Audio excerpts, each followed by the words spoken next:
What is good, you guys? Welcome to the video. You already know what time it is. We're at 498 corruption. That means we complete this next echo and we are at 500 plus corruption. Let's go ahead and show you guys how it's done.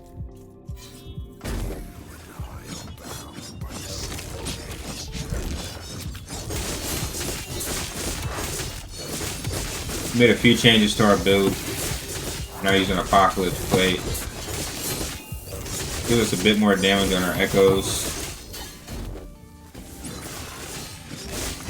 We're going to have to try very hard to void cleave through all of these fist orbs whenever they come near us. Stay on top of the boss. You have to really stick to the boss with this build because all of your healing comes from damage, so you should always be doing damage. I got a free window here, so I'm going to pop Anomaly for my extra crit. Void cleave to his backside.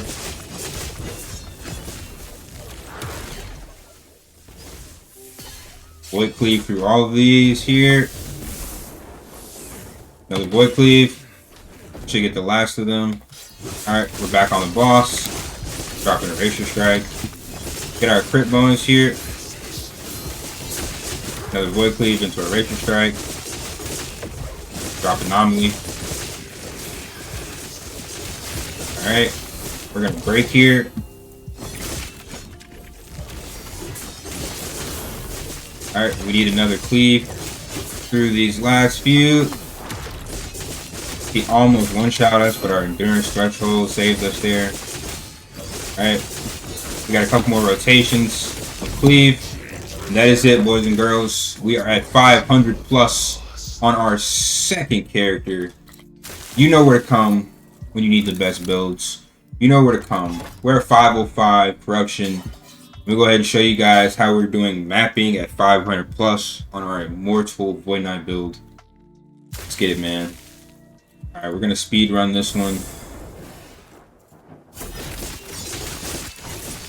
Go ahead and show you guys the Exiled Mage fight. Drop a cleave into Erasure Strike and he's dead. That's 500 plus, by the way, you guys. I do have some upgrades planned for this build, some more legendary potential items that I'm planning on integrating into this build. One of them is going to be the Titan's chest piece, and then the next one is either going to be Dark Stride or it's going to be Celeron's Step for the boots. Just really depends. I'm going to go for the chest piece. I'm going to farm up to 500 and the Blood Frost and Death, and then after I get Titan chest piece, I'm going to go for the boots and Spirit of Fire. I'm going to need a 2 LP minimum with best in slot stacks or 3 LP preferred in order to get any upgrade from our current Exalted setup, but I'll definitely be updating you guys once I get those drops, test them out to confirm which is going to be best in slot.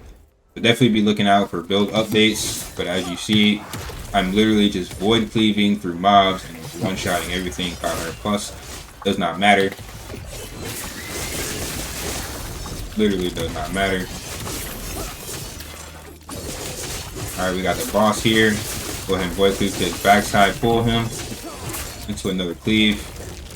There we go, fam. That is how it's done 500 plus. Alright.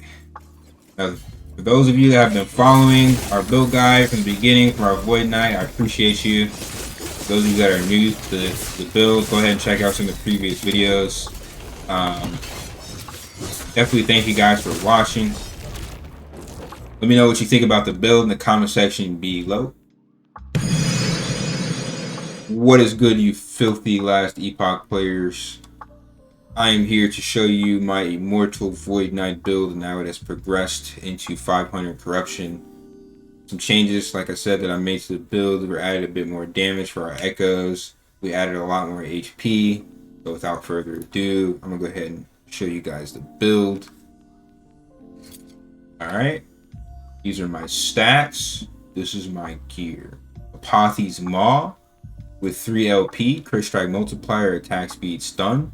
Then we have Apocalypse Plate Chest with +2 to Erasing Strike, Vitality, Health, Armor, Myrmidon's helmet +2 to Anomaly. Your skills are very important on Voidknight, as you can see, because your skills are literally what carry you. That's what does damage. Is what does leech. It's literally what carries you through the game.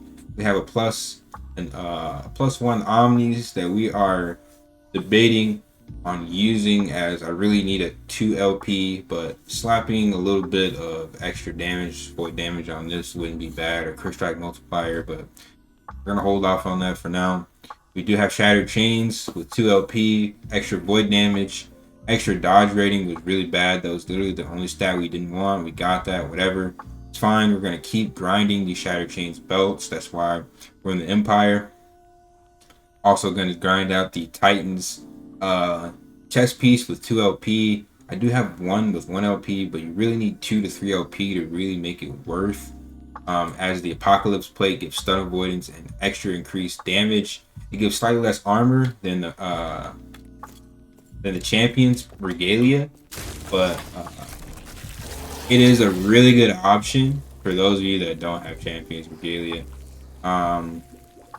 I have Opal Ring here, which gives me elemental resist. Instead of block chance, what I would actually prefer there is crit strike avoidance. So I'm actually trying to replace this ring. I just haven't gotten around to buying one or rolling for it.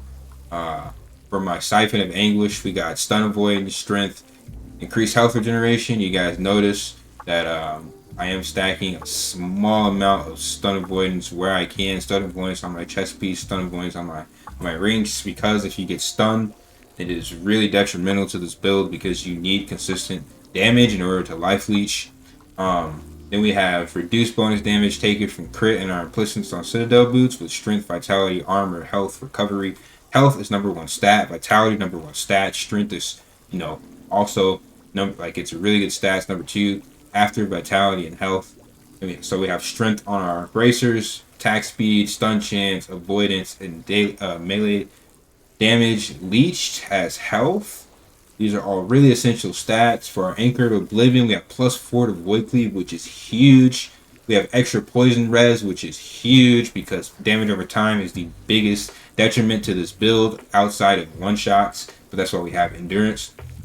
Endurance percentage, endurance threshold is actually what you want. The bigger the endurance threshold, the more time you'll have to hit something to heal up after you've gotten hit. And then we have +14 strength as well. Anchored Oblivion, just really good.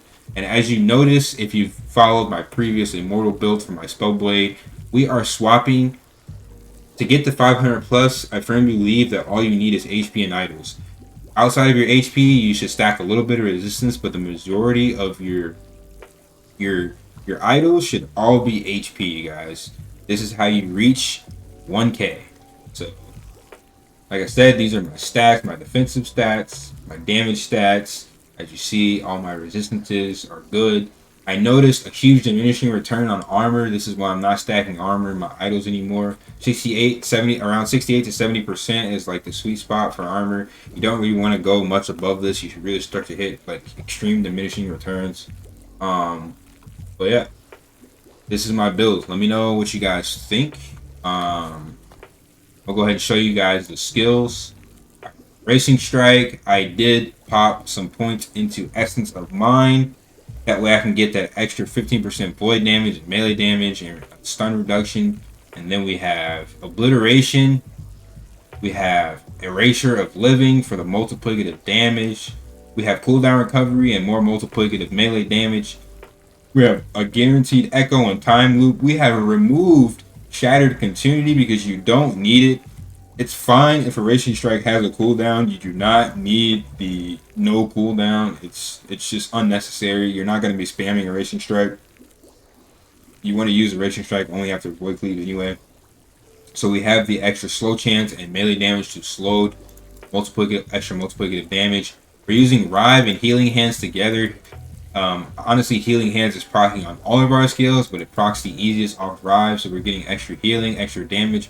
We're using the Pool with multiplicative damage. We're summoning minions with Bound Weapon, extra 100% extra damage with Foe Cleaver, and then multiplicative damage here. If I had more points, I would go more into the multiplicative damage, Iron Reach, and Ripples, but it's fine. For our Void Cleave, what's changed for our build is that we have stacked all the multiplicative and crit multiplier damage that we possibly can because we have 25 points here. And then we also have a small 25% extra damage to enemies at high health. It is really good to have points into this. Honestly, taking the point out of Champion of the Void and putting it into an extra 25% multiplicative damage, I think it is a viable option. The critical multiplier is really good. It does give you extra mana. It's really your choice. Whether you think you're going to hit Void Cleave on enemies that have higher health or lower health, it really just depends. But if you're using your Void Cleave more as an initiator, then it is really good to have another point into Deadly Omen. It's totally up to you guys once you get to this point. For Anomaly, we're getting the extra crit. We fully maxed out our increased crit chance, and then Time Bubble was cast on me. We're getting cooldown recovery, and we're getting an extreme amount of health leech. Double the amount of health leech because we're in Void here, and then 100% increased health leech when we have our Anomaly up, and it's pretty much up like almost 100% of the time unless I just don't feel like actually pressing the button. But yeah, that is our build. Like I said, our Healing Hands is proccing off Cleric's Hammer, meaning all of our melee hits are proccing our Healing Hands. We're doing fire damage, which gives that really cool AoE effect. We're also doing Divine Bolts, and we've maxed our upfront healing with this. There's our build. Let me go ahead and show you guys my passives. Okay, we have Time and Faith, 5 points into this. Armor Clad, and then Strength Juggernaut is maxed out.